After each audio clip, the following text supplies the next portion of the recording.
2002 সালের ভোটার তালিকায় যাদের নাম নেই তারা কি করবেন? দেশে এখন চলছে এসআইআর এর ভেজাল মেলা। দেশের প্রত্যেকটি মানুষ এখন চিন্তিত এবং বিচলিত। আপনার কাছে কি কি ডকুমেন্টস আছে সেটা রেডি রাখুন।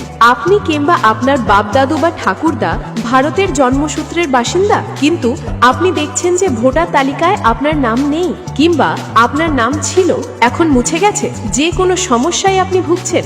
ধরুন আপনার কাছে কোনো ডকুমেন্টস নেই, কিন্তু আপনার বংশধর এখানকার স্থায়ী বাসিন্দা। আপনি কখনো বিচলিত হবেন না। আপনার কাছে কোনো প্রমাণপত্র কিংবা ডকুমেন্টস না থাকলেও আপনি একেবারে চিন্তিত হবেন না। এখন এসআইআর এর নামে চলছে বিভিন্নভাবে গোপন চক্রান্ত এবং দালালি। এটা একটা রাজনৈতিক খেলা চলছে।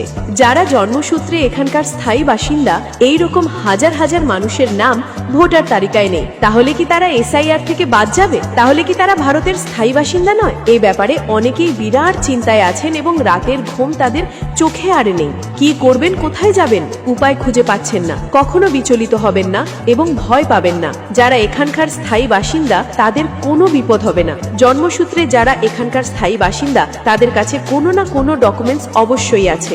নিজের বংশধরের যে কোনো ব্যক্তির যে কোনো ডকুমেন্টস হলেই চলবে। আপনি এখানকার স্থায়ী বাসিন্দা এবং আপনার 14 গোষ্ঠী এখানকার স্থায়ী বাসিন্দা। কে আপনাকে এই দেশ থেকে হটায় সেটা একবার ভাবুন।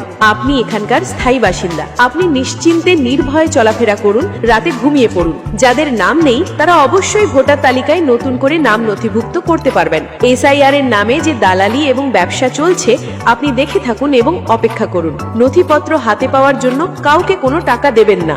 অপেক্ষা করুন, আপনার বাড়িতে বিএলও আসবে, আপনার সমস্যার সমাধান হবে। যারা এখানকার স্থায়ী বাসিন্দা তাদের কাছে কোনো প্রমাণপত্র না থাকলেও ভয় পাবেন না এবং বিচলিত হবেন না। ভিডিওটি শেয়ার করে ছড়িয়ে দিন যাতে এই বিষয়ে কেউ ভয় না পান এবং আতঙ্কিত না হন। কেউ আতঙ্ক ছড়াবেন না। কাউকে টাকা দিয়ে কেউ কোনো কাগজপত্র নেবেন না। ভিডিওটি শেয়ার করে ছড়িয়ে দিন সবাইকে। এসআইআর এর ব্যাপারে কেউ ভয় পাবেন না এবং আতঙ্কিত হবেন না। ভিডিওটি শেয়ার করে আপনার বন্ধু বান্ধব এবং আত্মীয় স্বজনকে জানিয়ে দিন।